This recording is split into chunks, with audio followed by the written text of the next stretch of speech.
Alright, here we are. Here we are once again. I'm a bit stressed today because I don't have any more videos planned. Wee woo, wee woo, wee woo. Red flag. Anyway, that's fine. But anyway, hello. Hello, hello, hello, hello. Welcome to once again another practice stream for casting League of Legends. Now, first thing I wanted to do was come onto this scene and show you a bit of my sheet once again. So this is my sheet for the games of League of Legends that are played, you know. So here you go. I also forgot to do it here, which I will if you leave me just a second. There we go. Just a second.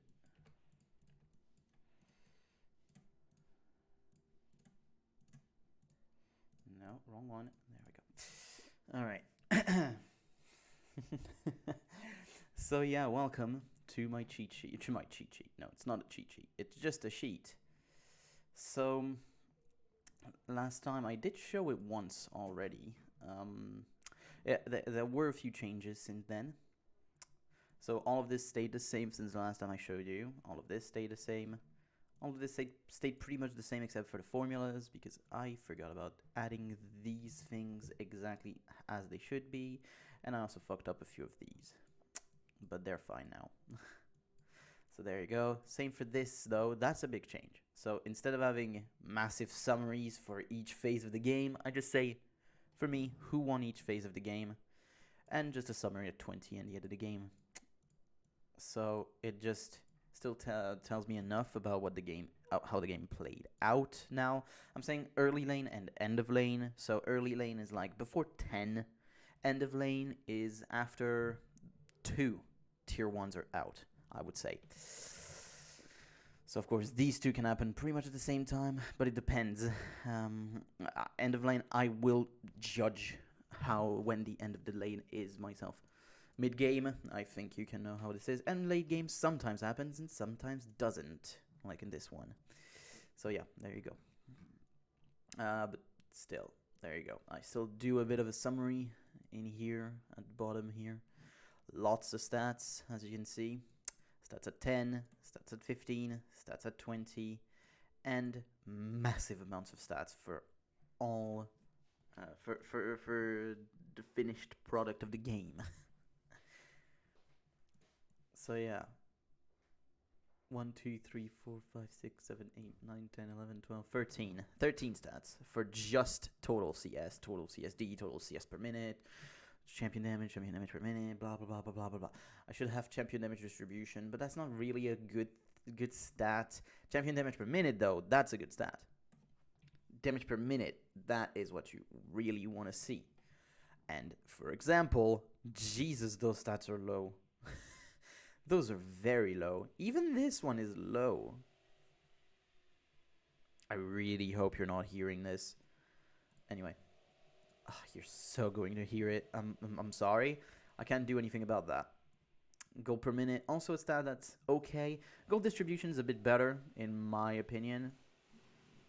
Oh, god damn it. I'm so sorry. I really would have hoped that this was not a thing today, but it is. So there you go.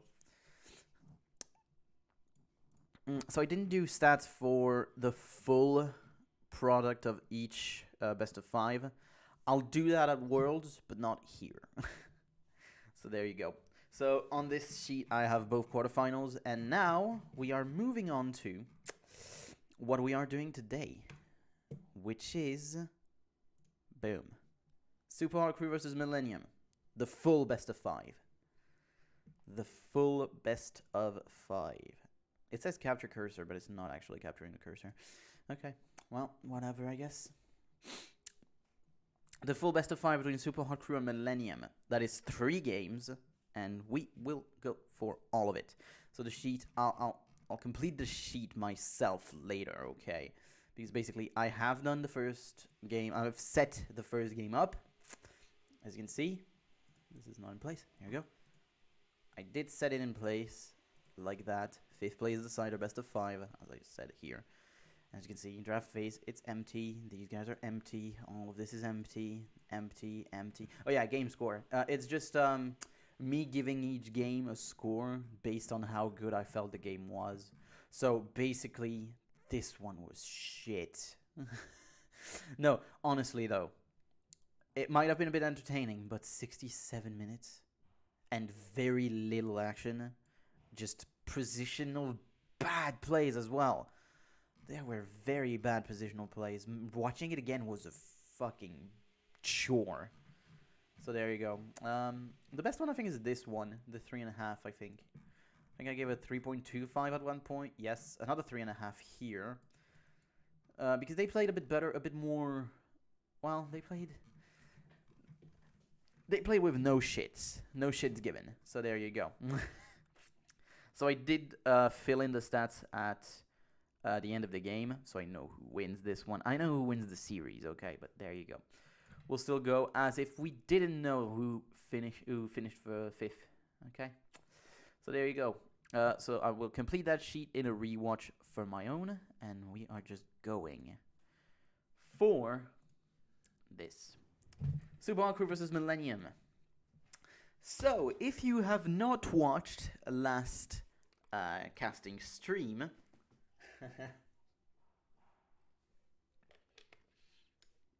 if you've not watched our last casting stream, well, go and watch it, actually. I think it's one... I'm actually proud of it in a way, because I feel like it's maybe the best casting stream I've done. When it comes to quality, I think it is the best I've done. It is not amazing or anything, but I feel like, yeah, it was good. I feel like it was good. Also, damn, 41 views. Damn, I didn't see that. 31 views on Thursday. Thank you all. 31 views on Thursday. I never would have thought that I would make it over 20 views for now. So having 30 is damn good. It's damn good. I'm talking about my YouTube channel right here. Apparently there are a bit of external traffic sources. 9.4% somehow. I don't know. Oh, damn. A lot of people really want to see some Mad Games Tycoon, huh?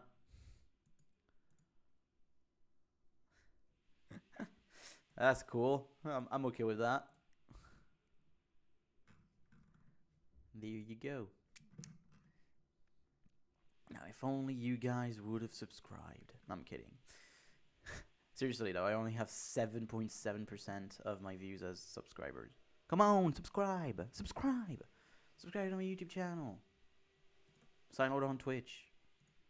Even though it's more on YouTube than on Twitch right now. I know, I'm sorry. I want to make it better on Twitch as well.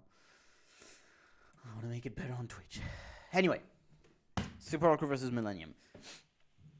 Both of these teams have been looking very bad in their best of fives. And right now they're playing on a bigger stage for sure. They're playing at Gamescom. If you don't know Gamescom, it is pretty damn big. It's much bigger than what the studio in Cologne is. So there you go. Honestly, though, if this is a clash of 3rd versus 5th, if I remember correctly. And so I don't think it was supposedly ever going to not go for Super Hawk Crew if you keep in mind this. But if you keep in mind their performances, both of these teams have been looking very bad. But the main thing is, I think that Super Hawk Crew have been looking at least a bit better against an opponent that in my mind was also stronger. Roccat have been looking amazing in their best of 5. Okay, that best of 5 was damn impressive. Their plays were very nice. Their team coordination was great. Their vision game was very, very nice. And Super Hawk Crew didn't have a response against all of that. So instead now you have two teams, because SK, in my mind, didn't actually play that well around vision and objectives. They were more like individualities were stronger, the team play was stronger, but it wasn't team coordination or team vision. Coordination a bit, at least, but vision, no, not at all. They didn't play around that at all, and so I have no hopes for them whenever it comes to Alliance, because Alliance are probably the best team in Europe at that point. Maybe Fnatic, though, you can't say that. On a good day, Fnatic can beat them. On Fnatic's best day, they can beat Alliance on their best. That's what I mean. But if one of the two teams doesn't play on their best day, then you have yourself a big difference. So yeah, anyway. Let's get back into Millennium. Kerp has been a disappointment in their best of 5. A very big disappointment.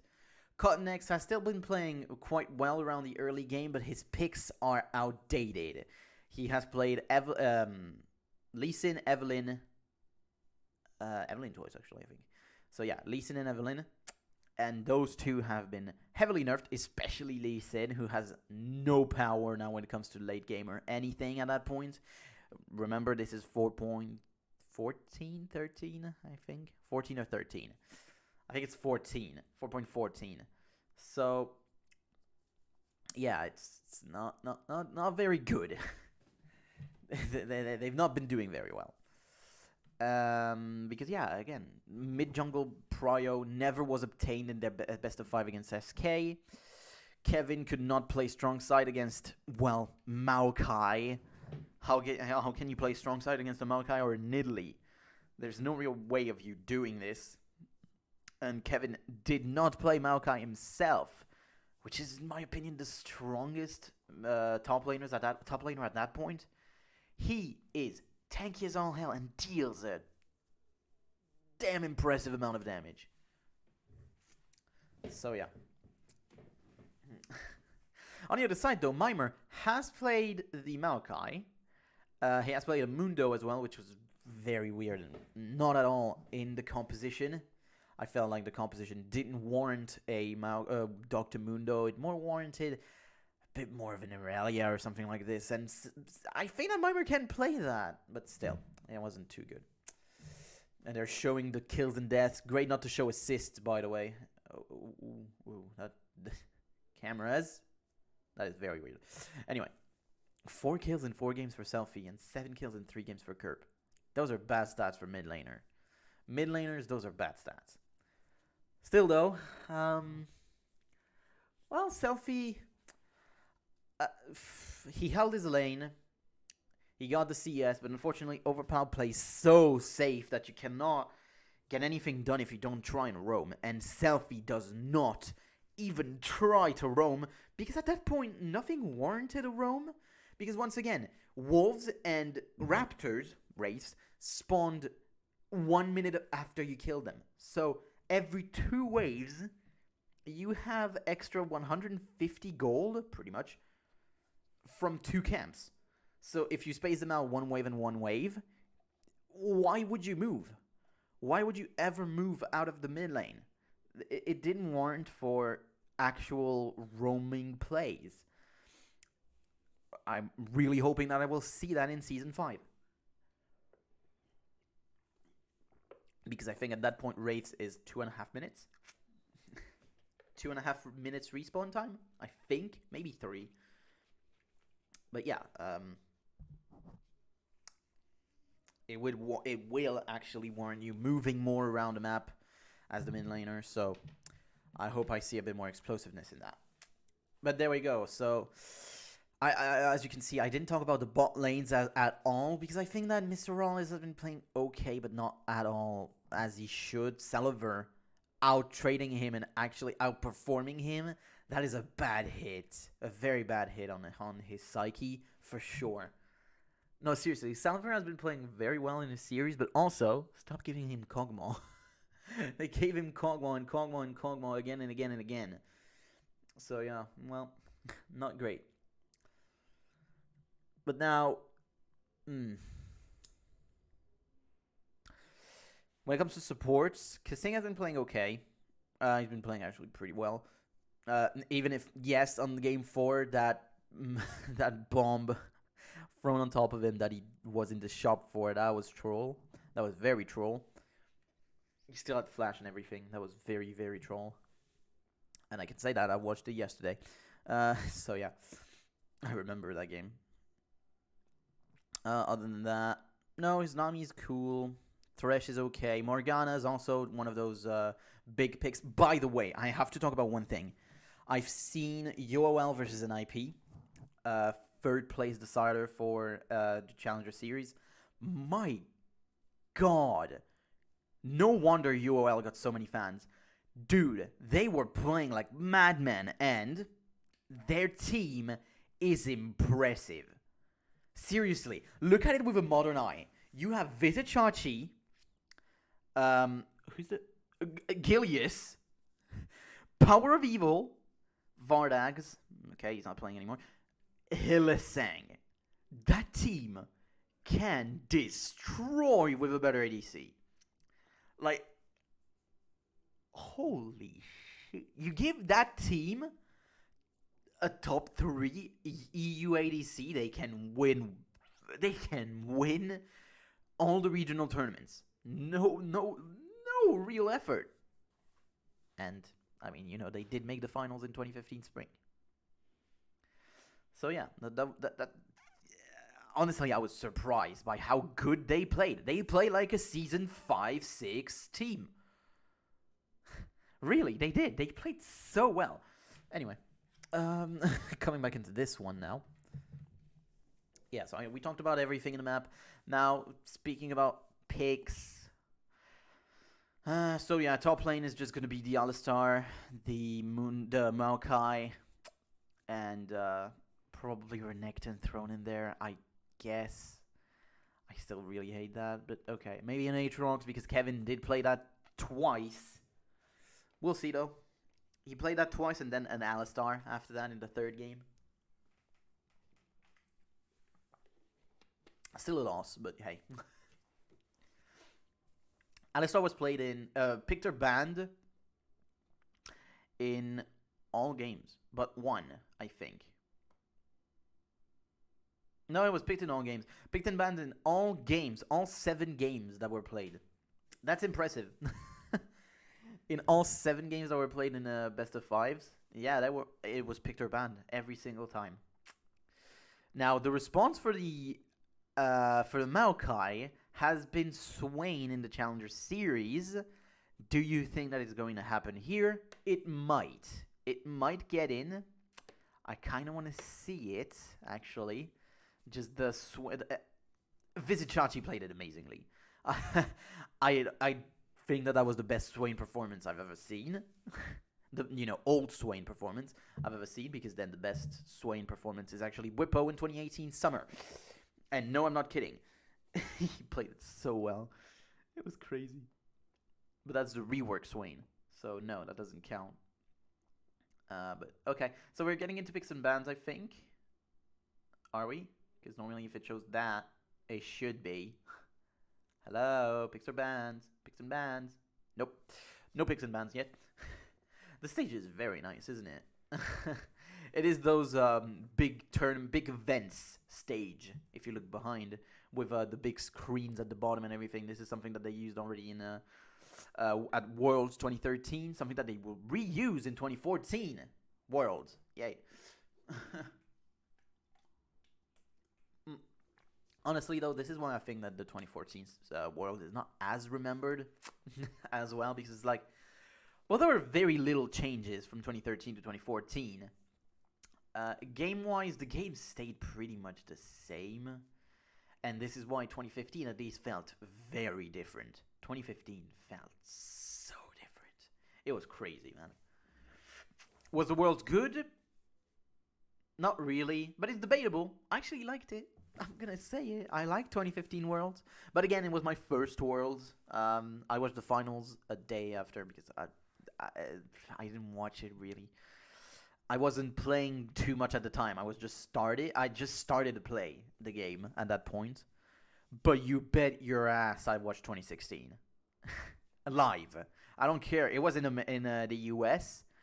It was 2 a.m. and I still watched it. I didn't care. I was 16 at the time, by the way. But yeah, Worlds is so good. Worlds is the event for me, and when it comes to League of Legends, of course, and when it comes to esports, just it's the epitome of what esports can be. Valorant Champions, by the way, is also very nice. It was a very nice tournament. I watched it a lot, actually. I didn't watch the finals. I was out at the time. But still, I feel like it was a very nice tournament. A very, very nice tournament. And Ascent won. That's very weird.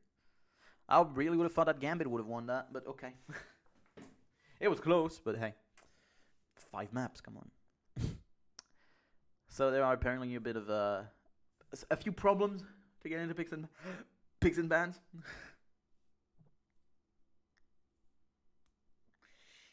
So we're just here with Deficio and D-Man.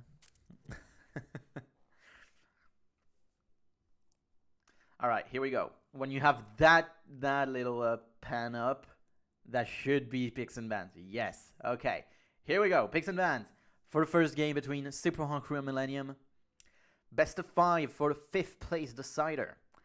And immediately you have an Aurelia ban. I did talk about that, but yeah, it's true that Kevin does play that. And he had played it a few times already in the summer split.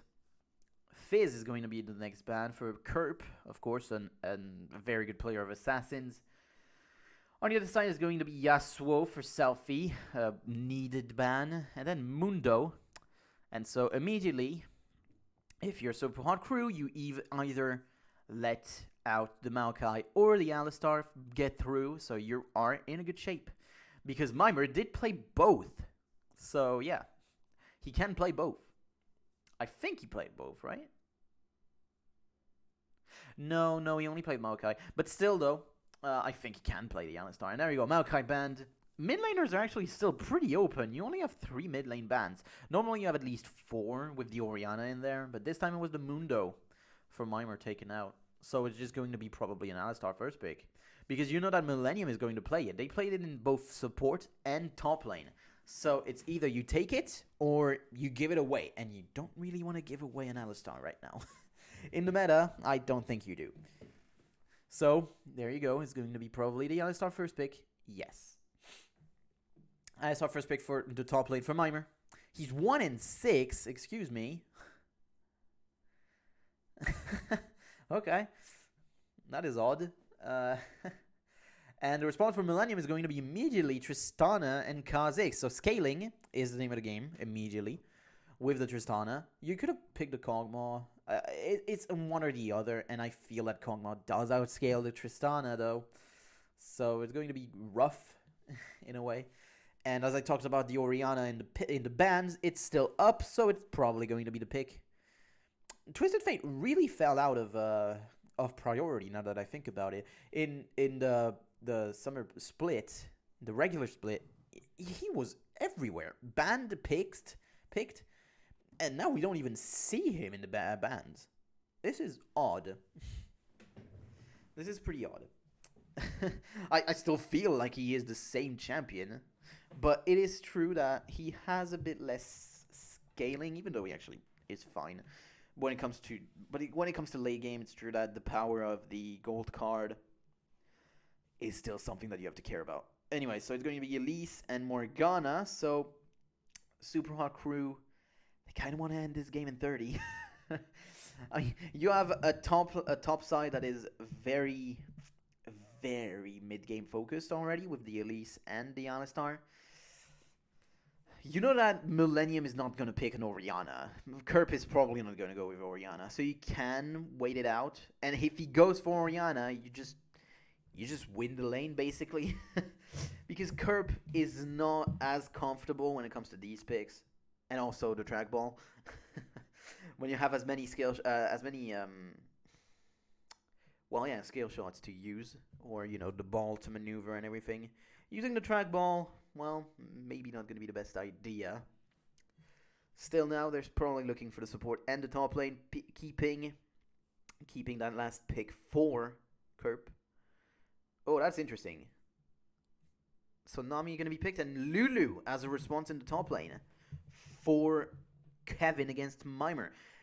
Kevin is not known to be a mage player, though. That's interesting. We'll see how he will fare. This is not a bad matchup, but he has to respect still the headbutt pulverize combo. And right now, yeah, okay. So Supong Crew are 100% going to look for a lane swap. If they go for one of those early game carries right now, or mid game carries, I'm not saying that Lucian is not good in the late game, but he is not at the level of a Tristana. Basically, it's the range. If it's the Kog'Maw, though, that's a big change. That is a change in what they are going to do in the composition, what they want to do in the game itself. And the Orianna would be a good pick alongside an Alistar, though, because that's a great wombo. And there you go, that's the Orianna and the Kog'Maw. So now you have that scaling. Oh, Kassadin? Kerp already played it one. Oh, okay. Talon. Wow. That was not expected. The Talon was not expected. That was almost an insta-pick. The Blade's Shadow is coming out. That is interesting. And Millennium now have a scaling disadvantage. But it's also the fact that the Kog'Maw is going to be safe. Even against the Talon, the Kog'Maw is going to be safe. Yes, you have Talon Kha'Zix, so that is massive dive. But also, where is the protection for the backline? The Nami? That's not going to do much. That's not going to do a lot to protect. The tidal wave is good, but when you have an Alistar that is thrown at you alongside a shockwave, do you think that that's going to be enough alongside help picks and the ultimate from Lulu? I'm not sure that the Tristana would stay alive even against that, because, well, now I feel like the scaling is at the advantage. Again, you have Flash as well for Kog'Maw, so, Cutthroat is there, but it's not, like, the best. We'll see. It will all be who can get to the backline first, basically. But I feel like the engage is very limited for Millennium right now. They don't want 5-on-5. They do not want a 5-on-5. Because, again, they don't have any tankiness. They have 0 tankiness. So here we go. Game 1. Crystalline Flask for Mimer.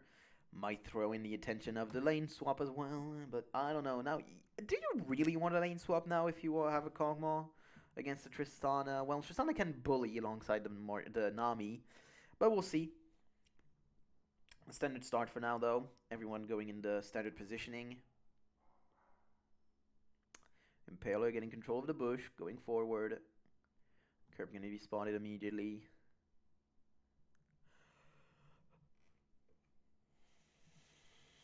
For now, though, it looks like it is going to be standard lanes. I don't know, it might switch around in the last 30 seconds before the minions spawn. Which is going to be around now. There you go. Oh, Arala is looking to back. Okay, so it is going to be a lane swap. It is going to be a lane swap with Rallis actually going out, but once again, though, yes, you would have struggled if you are the Alistar against the Lulu early on, because it's just melee versus range matchup, so that's just how it is. You're going to struggle. But now you're getting into the 2v1, so what you are doing is just really putting the pressure on the Lulu not to get the farm early on and get anything done, really. We'll see. Millennium, though, staying in the bot lane, so they're going to also pressure the cow. But the cow doesn't really care. No, because it can just, try and roam around, help the jungler also. You can do a lot of things. Why does he not pulverize? Why does he not... Why? Use the pulverize, dude. Anyway. So, this is going to be a same start for both of them. And now... Ooh, that's interesting, actually. Because normally you have... Oh, nice. So, yeah, normally you have both... you have all 4 players from top jungle and the bot lane. That is starting on the top side if you're looking for the lane swap, going towards the red. Instead, though, Jay Reed tried to go for the red, but he did see that it was already taken. So this time, it's different because, yeah, normally if you are looking for a lane swap, you keep the jungler away from you, and for some reason, it's always them going to the opposite side of the map. But this time, at least, Super Hall Crew realized, oh yeah, let's go to the right side of the map, you know? Let's go to the side of the map where we have the numbers advantage. And so now this is going to be a 4-on-3 if they even try to go for something. And they can, and now Mimer has the combo as well. The Headbutt Pulverize is up. Selfie getting level 3 in the mid lane as well. And so this is going to be a 4-on-3 in the top lane. Kevin did get level 2. Kissing also getting it now.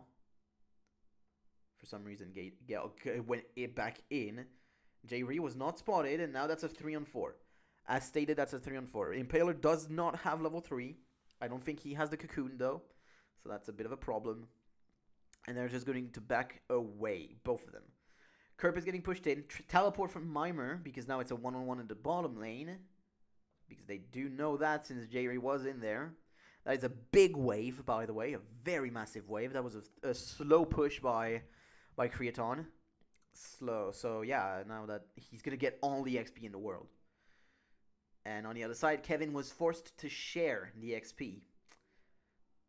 And Ral is just gonna keep the wave. It's going to be frozen now. And there is not much that Millennium can do. So that was bad wave management by Millennium from both sides of the map.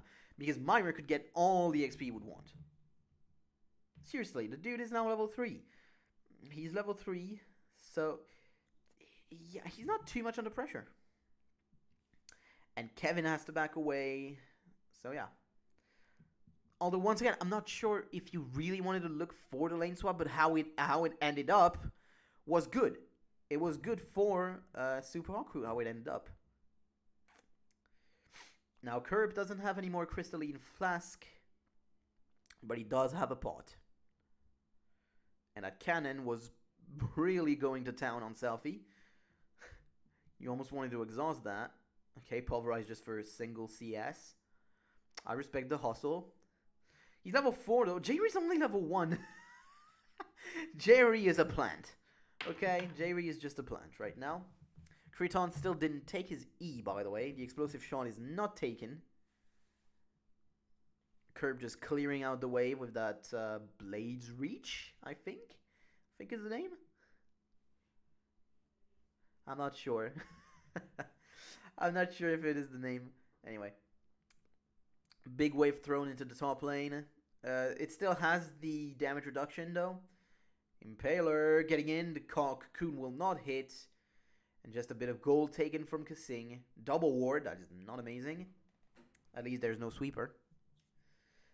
Now Cotton X getting back in. Gonna take that cocoon though. And there's the binding in there. There's a cocoon and that's gonna be an ignite thrown in. But that's not enough damage. Because Help Pix is there. The shield. And so for now, that is just going to be an exchange of cooldowns, but very small cooldowns for Millennium, and an Ignite on the other side. But still, 180 seconds, not as bad as you would think. Probably also having some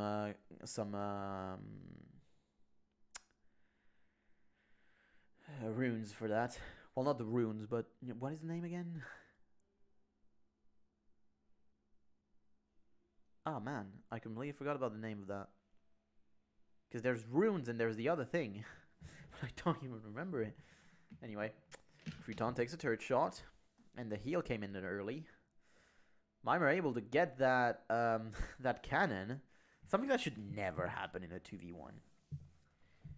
In a 2v1, if the other laner in the 1 actually gets the cannon, man, you're doing something wrong. So we have a what's the name? I really need to work on my item names. What is the name of that? I remember. I could tell you before, but now I can't.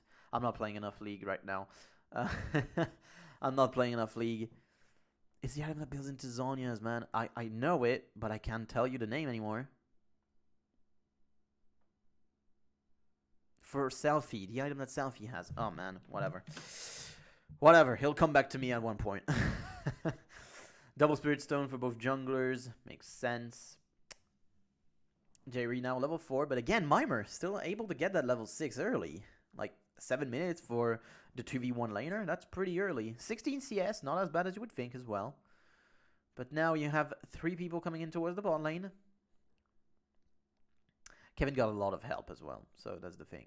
So that's why he is ahead. Oh, the flash pulverize, getting J-Ree back in there. The flash out from J-Ree, but will it be enough now? He is getting focused down the buster shot, but it will not be enough. First blood. J-Ree goes down, and Impaler gets that one. That was interesting, and a very good play actually from Mimer. The pulverize flash in. Standard play nowadays, but back then that was revolutionary. I'm kidding a bit.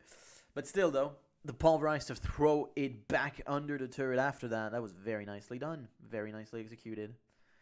Connex getting the Evolt spikes. Curb getting in there. That is a bit greedy for Ward. And now Selfie going to be silenced. Takes a lot of damage. Takes the Ignite. The Shockwave will not be thrown in. And that will just be greed that gives the kill over to Millennium here. Seriously, he wanted to finish the Ward when he knew that Curb was there. And there is a silence on Talon at that point. You might have wanted to let that one go. Because now you use both of your summoners. And you are at risk of a return gank.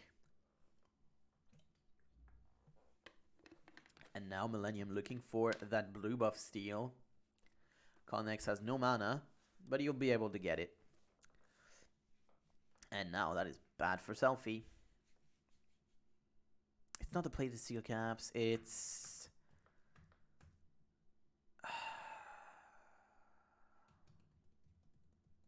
I need to look it up. I need to look it up, man.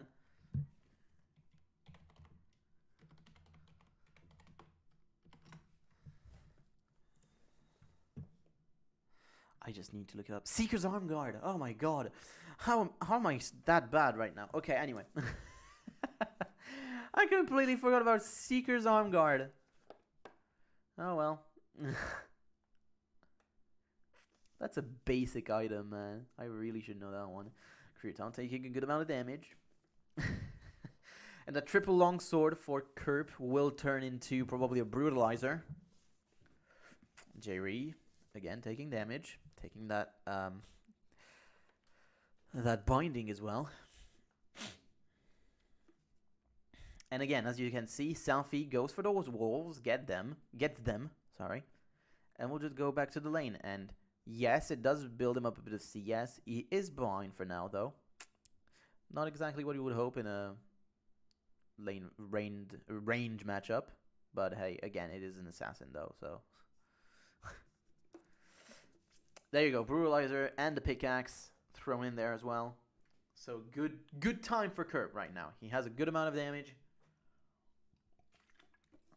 And that Seeker's Arm Guard is not countered, but yeah, it is hurt by that Brutalizer. Mimer actually missing the Pulverize and now going to take a lot of damage in return. Mimer going to throw in all of that damage. Unfortunate that he didn't get the Pulverize. It could have been an ultimate thrown in from Kevin. But unfortunately, that will not be the case. And now Mimer has to go back. So looking at the CS, there's no real big advantage. Except in the top lane, you have a 20 CS advantage in there. But that's basically it. There's no real other advantage. For some reason, Mimer does not TP when he could just do it now. And 200 seconds is not as bad as you would think. Still, Super Crew are holding up in gold because they did get the Drake. If you look at the bottom here, they did get the Drake. So that's pretty nice for them. After the kill, they got the Drake. That's what happened. So Kerp is looking for the Last Whisper probably as a first item. Again, as you can see, Selfie went for those Wraiths. And next wave, you're going to have the Wolves that are coming back up. Creaton does take the Dark Binding. Well aimed by Kissing. Ooh, Impaler takes a lot of damage. The Ignite will also be thrown in there alongside the ultimate. Now Teleport coming in from Kevin. Impaler will have to flash away. The Teleport also from Mimer will be cancelled. And Impaler gets away with his life. And a lot of was thrown in from Kerp. And also the Teleport from Kevin does give away a lot of tempo on the map for Mimer to do whatever he wants. Also, he cancelled it, so that means he will have 100 seconds earlier than Kevin. Normally. Because yes, at that point you could cancel it. Remember, you cannot cancel it since Season 10 only.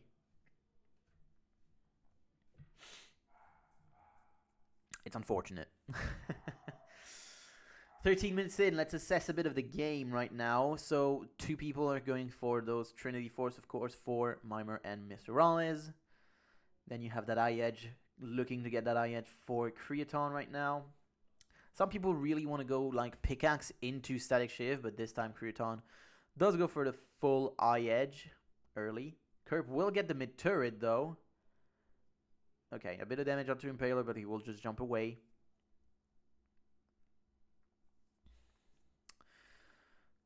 Alright, so the first mid turret, that shows that, yes, there is a lot of pressure on that mid lane. Kerp is dealing the damage, that's what you can say. And now he has a last whisper, meaning that, yes, that Seeker's Arm Guard this time is going to be completely denied.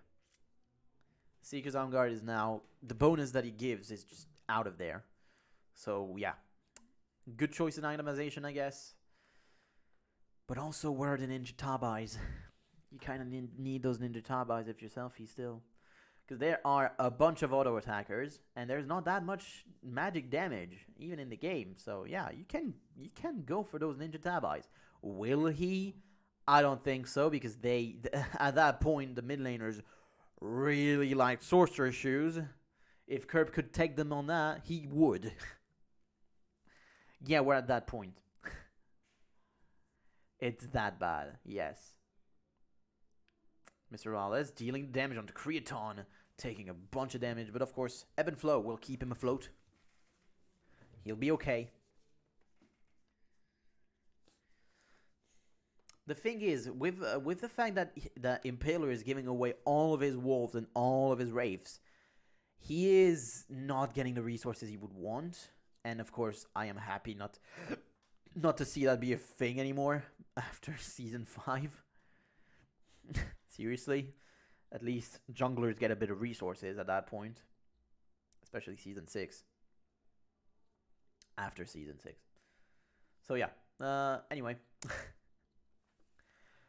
The cow getting in there, not actually going to get the combo off, I can see in the top lane. And now this is just positional play around the mid lane. You can see that the mid-jungle duo here is playing together, and that is something that you don't see often at that point in 2014. But both of them are playing quite close to each other. If I could get jungle proximity as a stat, I would, but I cannot do it on my own, unfortunately. So yeah. I think I could get it from gold.gg, but I'm not sure. I am not sure. I'll see though, I probably can. And so now positioning is going to be taken around that Drake. Just another binding hitting onto a Jerry. As you can see, they last quite a bit of time.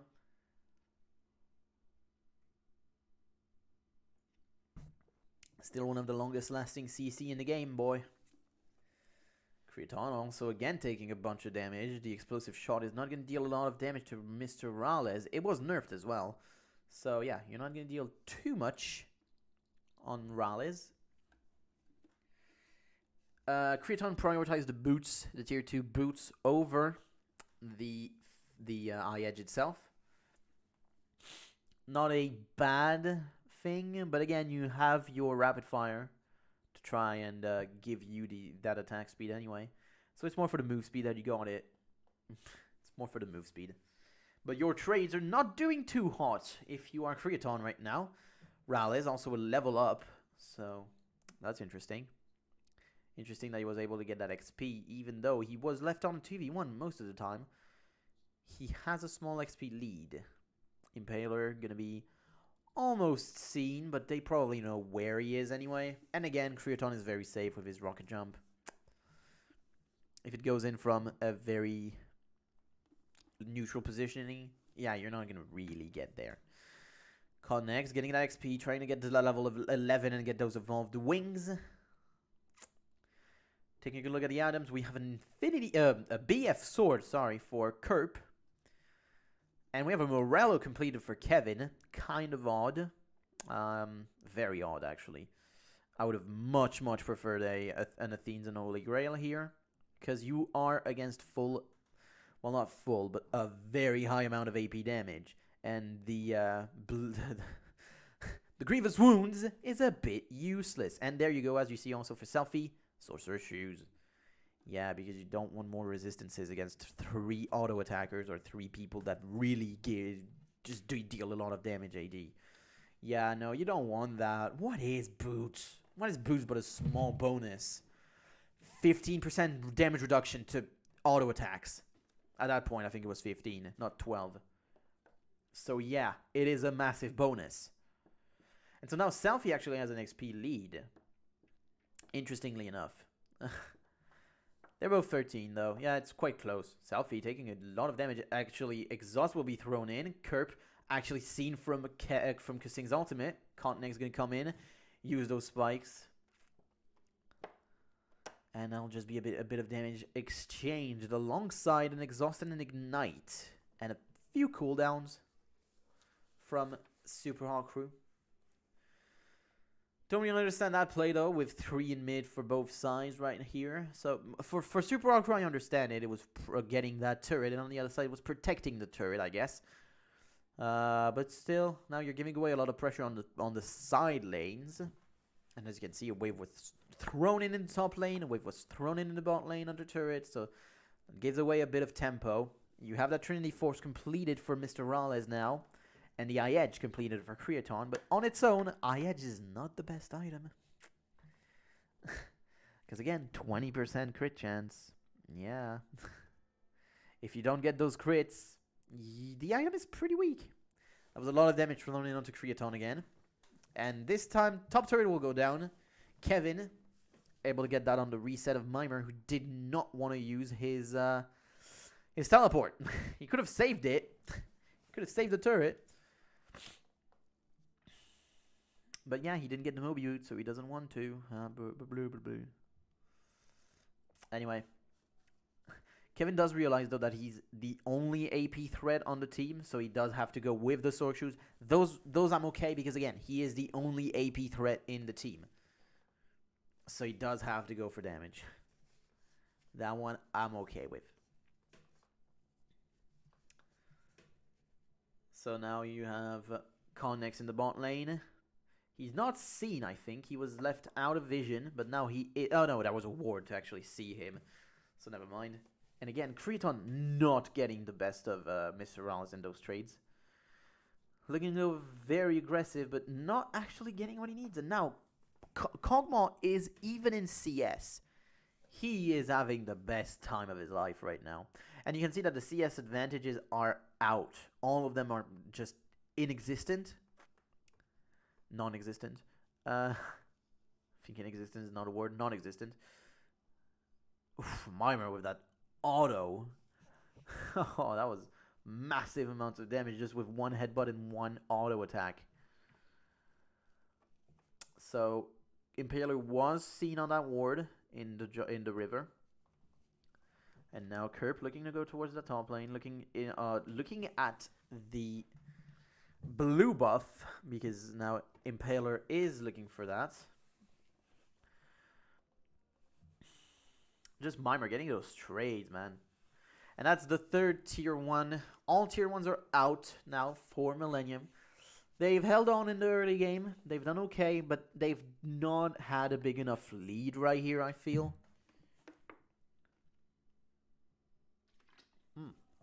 That's an even vote, actually. Pretty even vote. Again, Impaler was seen on that ward here in the river. Oh, Kerp having to actually use his ultimate, but now Selfie will see him. The shockwave, but dodged by Kerb, going back on him. He could have just flashed away, but this time it's just going to be the kill. Given over to Selfie. No more shockwave, though. And Mimer also had to use his own ultimate, taking a little bit of damage, but again, reduced. And the bot lane turret will fall. So that is massive gold swing for Super Hot Crew. Are now feeling pretty good. Again, Kerb could have just flashed away. I don't know why he E'd in to now flash out after that. Cutthroat doesn't have to be used that way. And now there's a lot of standing gold for Super Hot Crew. Both of those mid lane, those tier 1 turrets are just gonna fall, and that is now giving them the advantage in gold. That is going to give them the advantage in gold by about 1,000. Both of those turrets falling will give about 1,000 advantage, but it's not gonna fall yet. With Cotnex holding it, it's not gonna fall yet. It's gonna be close though. Less than 20% HP, actually more like 15. And we'll have Morales backing. We'll probably have that Bilgewater Cutlass, maybe one component. No, there we go. Bilgewater Cutlass fully completed. I was right. And on the other side, it's a Zeal and a glove, and the crit glove. Brawler's glove, Brawler's glove. All right. Very little action in this game, you know. It's all about positional play, getting the blue buff most of the time, getting that. Well, that Drake hasn't been the source of chaos yet, but now you're looking at a 5-on-5 in the mid lane, in the Dragon Pit.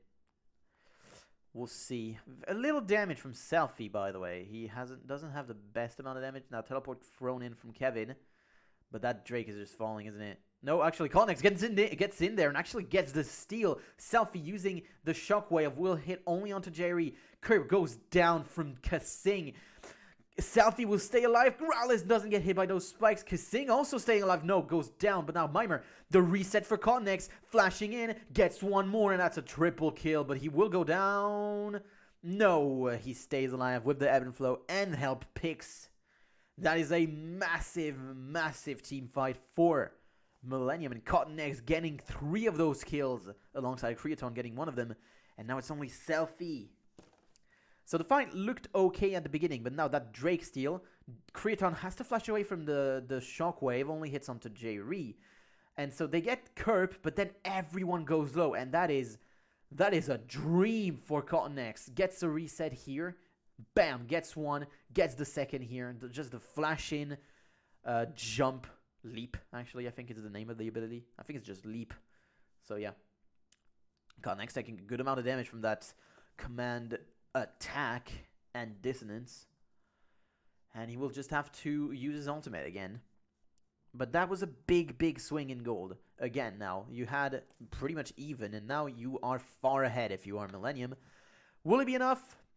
I know it's no, but you know, it looks like it is a good advantage now, because you're about 3,000 gold up. You did get that mid lane tier 2 as well. But again, there is standing gold for Super Hot Crew. They have 1,000 that is staying here in the top lane.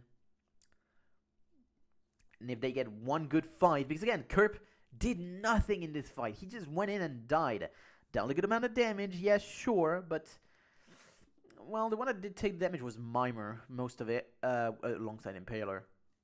So, yeah. Still, though, in terms of items, now you have a Black Cleaver for Cotnex, and you have an Infinity Edge for Kerb. I mean, yes, you don't have lethality items at that point, so, yeah.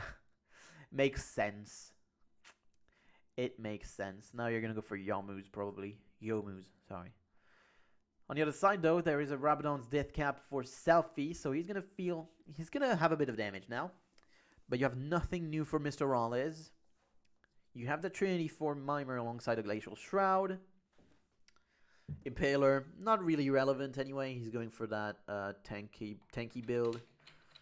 But of course, Cotnex had to go with a bit of damage at least. And it is there. Maybe he's going to go Black Cleaver, actually. Kerb. Double Black Cleaver. Feels weird, but it feels okay at that point. Because again, there is a bunch of armor on some people. most of the tanks, basically. But on anyone else, there's no real armor, so shredding the very little amount of armor that they have is feeling good. But it's going to be Yomu's for Kerp. But it's weird that they have... Well, Super Hawk Crew still have the positioning, and they still are playing forward. They're playing with a bit more confidence than what Millennium do. And so they get that positioning around the Baron, but they do lose mid-prio. So that's a bit weird. But again, there is no way for them. So just they can back. They have the time to back. There's no wave. There's no tier 2 anyway. So that play was just them pushing the mid-wave in. It's not going to do much. However, yes, it does mean that they can split it around and go for that bot lane tier 2. And they are all 5 in there. So in the meantime, Mimer is just going to take that top lane tier 1. And there's no one that can respond. Everyone's on the bot lane. So it's just going to be that. And I don't even know if it will be traded. Because, okay, Selfie went out of here. But if he really stayed, they could have really kept that turret at a high amount of HP. Kerp standing on a ward. Staying in there. Waiting for someone to maybe come to him. But it's not really happening. Also, nice. That ward doesn't see the other ward? Wow. That is ridiculous. That is ridiculous that these two wards don't see each other. What the hell, dude? Okay, the binding hits onto Kevin. Kriton takes a bunch of damage. Kevin actually hit again with the cocoon, but no one will jump in. He still has the polymorph and the ultimate in there. Ooh, bunch of damage. Mimer gets in there, and actually Jayri will just be pounced on and will go down. I was searching my word, I'm sorry. Seeing now going forward, has those Moby boots alongside Mimer, actually, with Lucidity boots. That's a thing. Kevin will not be hit by that binding, and they will just back away. Jayri got melted. I think he got hit by a binding and then everything was thrown on top of him. So that's a 1-for-0. And now you have a massive wave in mid that will be taken out by Cotton X. Or at least tried to be taken out, because it will actually stay. Kerp actually went down in the meantime. Mr. Alice and everyone caught him and he even flashed. But yeah, that will not do enough. And now Mimer can just tank that one. And that's going to be a mid turret taken back. So now the game is basically even. The game is even. And so let's look at this. So Kerp flashes in onto Rallis and everyone is there. Everyone was there for him. So that was a bit troll. That was a bit troll. He didn't even use his ultimate. That was very troll. He didn't know where everyone else was. I mean, there's a pink ward as well. Anyway, I don't know. Okay, so Millennium trying to sneak in that Baron at the same time as everyone's doing the Drake. Mimer though will see them, and so they will just get out. They will just get out, and Mimer will see him. Will see the Baron with like 8,000 HP, and he'll be like, "Wait, what happened there?"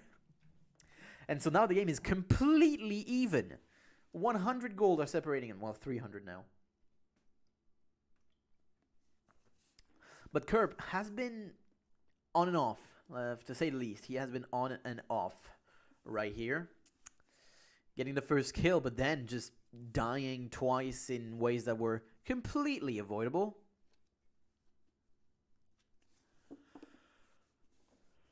Really avoidable, but no, they just died.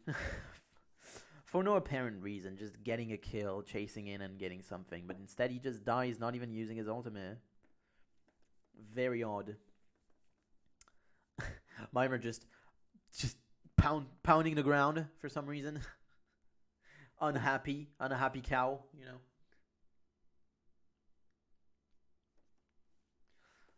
Alright.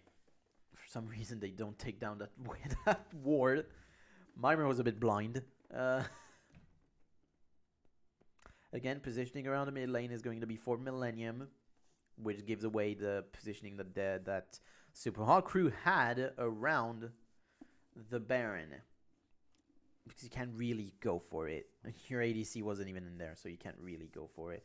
Kerp gonna be actual... Oh, the binding hits, and he will just be taken out. Even if he used his cutthroat to go onto Impaler, he will go down.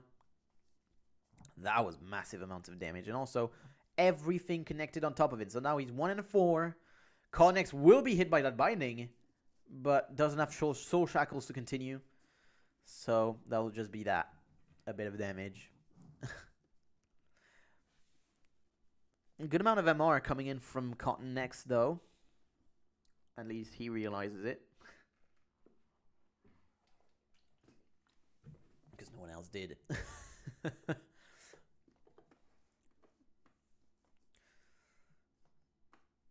Alright, Millennium going to go in there. Kevin going to tank it. Taking a bit of damage, but everyone is already backing.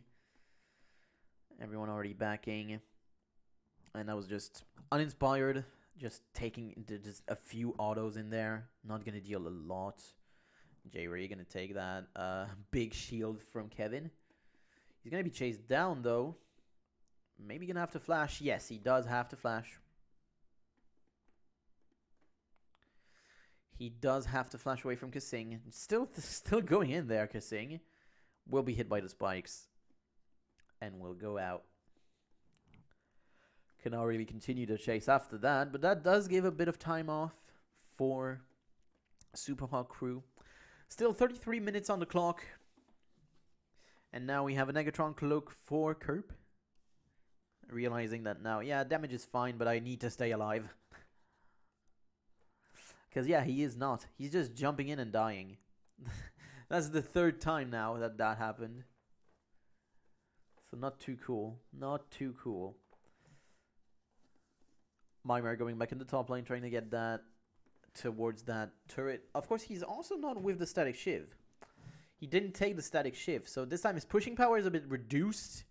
But his tankiness is a bit higher earlier on.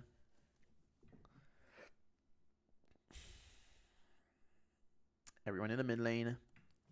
Just a 4-on-4 in there, but no ADC for Millennium. He just backed out. Has a Last Whisper, though. So he is pretty strong. And now for Mr. Rollins, you're still waiting on that eye edge.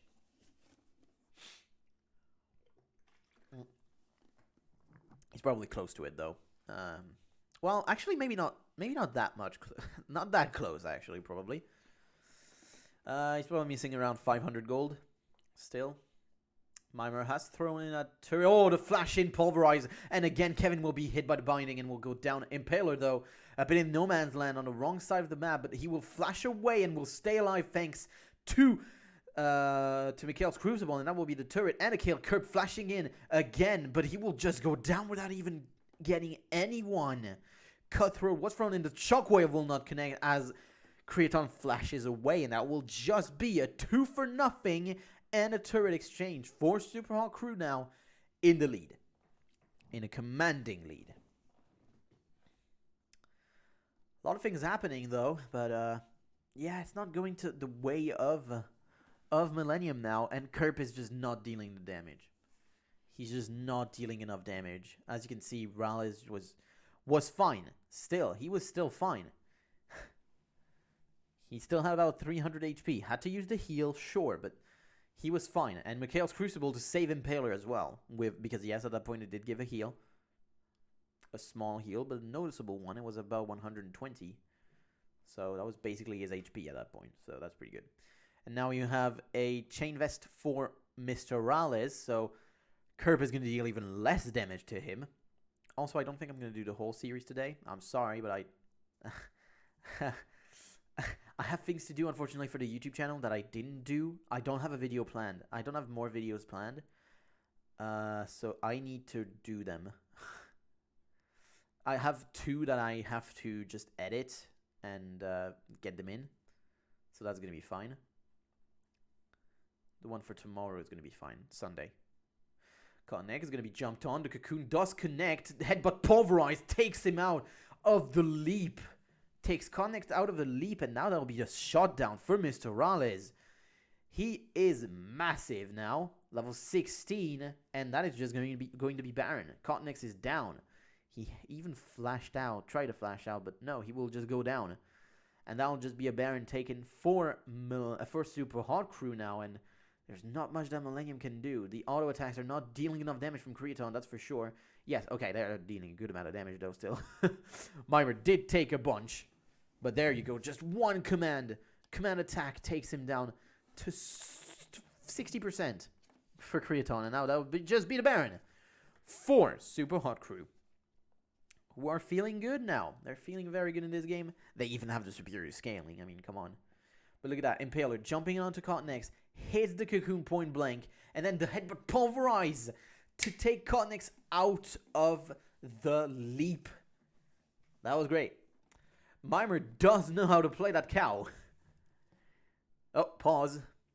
That's a bit unfortunate. How long is it? Okay, so it's about a minute and a half, so let me go forward. Let me go forward. So now we have about 4,000 gold for Super Hot Crew. Still not a massive advantage, but now with the Baron, you feel like they're just going to end this one very quickly now. In the next 10 minutes, this game's over. That's what I feel, you know, because they have a lot of standing gold still. They have 2, well, actually, no, they have 1 inner turret, but then they can really go in there and just tank that, tank that turret, that inhibitor turret, and yeah, you have a cow that has 70% damage reduction. Just go in there. If you can, you get a good little headbutt pulverize. You can get in there. Or even just another flash pulverize, because he has been good at those. This is the only one that I've seen doing some headbutt, some pulverized flashes. At that point, it was not common. But Mimer was good mechanically, that's for sure. If there's one thing that you cannot take away from Mimer, is that his mechanics are pretty good. Even if that's like the only big thing that you do on Alistar. Still, though, it counts. 3 items for Impaler. That point is very nice, actually. 38 minutes in. 3 items for a jungler. Pretty good. And now Mimer looking for that Stunning Shiv as a 4th item. He does have a dagger in there.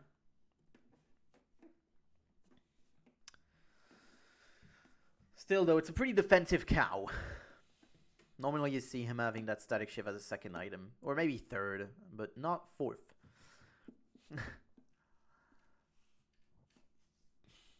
At level 17, though, you can do it. It's fine. You're having enough tankiness to stay alive in the long fights now. Alongside those 2 items. Frozen Heart again against Creaton. Double Frozen Heart. This is the anti-ADC item. So, yeah. Pretty good. Void Staff for Kevin, who has been a non-factor in all of those fights now. I feel like he has been very, very non-factor. And now the eye edge is completed for Mr. Morales. He does not need more damage. He can shred any of those 5 players who have very little resistances. There's a Maw of Mordius for Cotton X, but that's it. You're just not going to get a lot done. Mr. Morales does get hit by the bubble. We'll be fine. We'll just heal back up. And has that command protect also from Selfie. I'm lounging a bit right now. I'm sorry. If you hear the mic move. I took it with me here. It's on my belly. Alright. So there you go. They're getting into that turret. And it will just go down just like that. And now a flash out from J-Ree, who would have taken a lot of damage. Cotton X able to leap out. Barely. But I'll just be an inhibitor exposed now. And Selfie playing the front line. He knows what he can do. And now that's going to be a leap from Cotton X. Very odd. Very, very odd. Creaton has a flash, but Jerry doesn't. Cotton X will be hit by that binding. The cocoon and the binding, but somehow able to jump away. I still don't know how that thing is possible, but sure. I don't know, man. Same thing in that one, but okay. Creaton able to get out of there and flashing out at the same time after the rocket jump. Head pulverize hits 2. Oh, the cocoon misses. Selfie again getting hit by Cotton X, but he will just go down, get annihilated. This time I'm actually Mimer goes down from curb, but he will just be traded immediately. And we still have a 4-on-3 right now. Kevin taking a bunch of damage. He does not have the ultimate for himself. Creaton does not have a flash.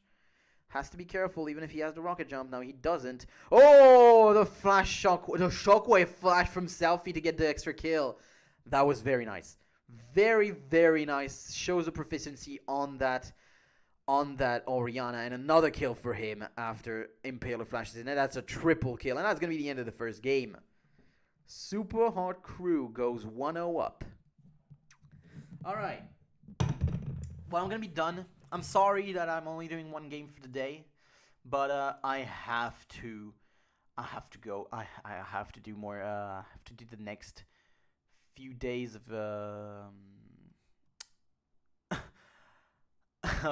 videos. So yeah. I'm sorry. But I have to go tonight as well, so I cannot do it tonight. So yeah. Until then, guys, I'll see you next week. Or I'll see you tomorrow also for another stream. So yeah, bye.